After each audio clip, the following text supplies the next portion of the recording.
ഈ വന്ന് പറഞ്ഞവരോട് ആക്രോശിക്കുകയും അവരെ ആക്ഷേപിക്കുകയും ഒടുവിൽ എന്റെ മക്കളെ ഞങ്ങൾ അങ്ങനെയല്ല വളർത്തിയത്, ഞങ്ങൾ അങ്ങനത്തെ തറവാട്ടുകാരൊന്നുമല്ല, എന്റെ മക്കൾ അങ്ങനെ കാണിക്കില്ല, നിങ്ങൾക്ക് എന്തെങ്കിലും വൈരാഗ്യം ഉണ്ടെങ്കിൽ ഞങ്ങളോട് തീർക്കണം, അല്ല ഞങ്ങളുടെ മക്കളെ പഴിയാരില്ലെന്നൊന്നും പറയേണ്ടത് എന്ന് നമ്മുടെ ഭാര്യയുടെ മകൾ ഒരു പഞ്ചിനൈനും കൂടെ അടിക്കുന്നതിന് മുമ്പ് ഒരു നിമിഷം, ഒരു മിനിറ്റ് അയാൾ പറഞ്ഞതിൽ എന്തെങ്കിലും സത്യമുണ്ടോ എന്ന് ഒന്ന് അന്വേഷിച്ചൂടെ?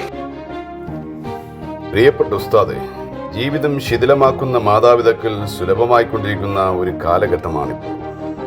സകല കലാ സ്വപ്നങ്ങളും സ്വന്തം മക്കളാൽ സങ്കീർണമായി പോകുന്ന ഉത്തരവാദിത്വത്തിൽ നിന്ന് ഒളിച്ചോടുന്നത് കൊണ്ടാണ് മാതാപിതാക്കൾക്ക് കണ്ണീര് ഒരു സമ്മാനമാകുന്നത്.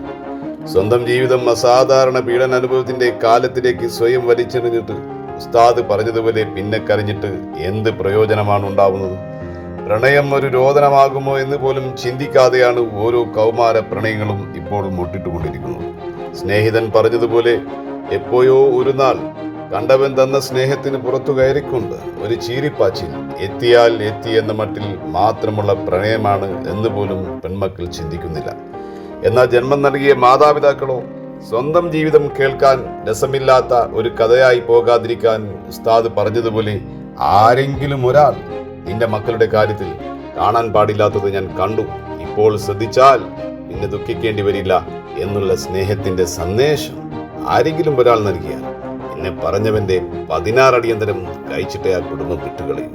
എന്നാൽ അത്രയേറെ പറയുന്നതിലുപരി അയാൾ പറഞ്ഞ സന്ദേശത്തിന്റെ നിർവചനങ്ങൾ, ലക്ഷണങ്ങൾ വല്ലതും എന്റെ മക്കളിൽ അല്ലെങ്കിൽ മകനിൽ ജീവിതം ശിഥിലമാക്കാനുള്ള വഴികളുണ്ടോ എന്നൊരു അന്വേഷണം ഉണ്ടാക്കിയെടുത്തിട്ടുണ്ടായിരുന്നെങ്കിൽ ആൺ സുഹൃത്തിന്റെ കൈകളാൽ ഒരു മക്കളും ഒരു മാതാപിതാക്കൾക്കും നഷ്ടപ്പെടില്ലായിരുന്നു. അങ്ങനെയുള്ള അന്വേഷണത്തിന് മനസ്സ് മടിച്ചതുകൊണ്ടാണ് ഉസ്താദെ മക്കളുടെ കാര്യത്തിൽ മാതാപിതാക്കൾ അറിയാൻ പ്രാപ്തരായിട്ടുള്ളത്. ഏതൊരു മക്കളും നന്മയുടെ സ്വപ്നങ്ങൾക്ക് സാക്ഷിയാകുന്നത് കാണുന്നതിനപ്പുറം മറ്റൊരു വികാരലോകം ഒരു മനുഷ്യനുമില്ല.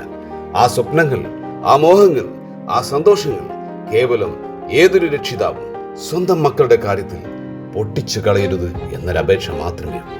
തീർച്ചയായും നിങ്ങൾ അന്വേഷിക്കണം, അന്വേഷിച്ചിരിക്കണം, അറിയണം, മനസ്സിലാക്കിയിരിക്കണം. ആൺ എന്നൊരു സുഹൃത്ത് എൻ്റെ മക്കൾക്കില്ല എന്ന് ഉറപ്പുവരുത്തണം. അങ്ങനെ ഉറപ്പുവരുത്തിയാൽ മാത്രമാണ് നിന്റെ ജീവിതത്തിന് ഒരു ഉറപ്പുണ്ടാവുകയുള്ളൂ. ഇല്ലെങ്കിൽ അലയടിക്കുന്ന മരുഭൂമി പോലെ ഭീകരമാവുകയുള്ളൂ ജീവിതം.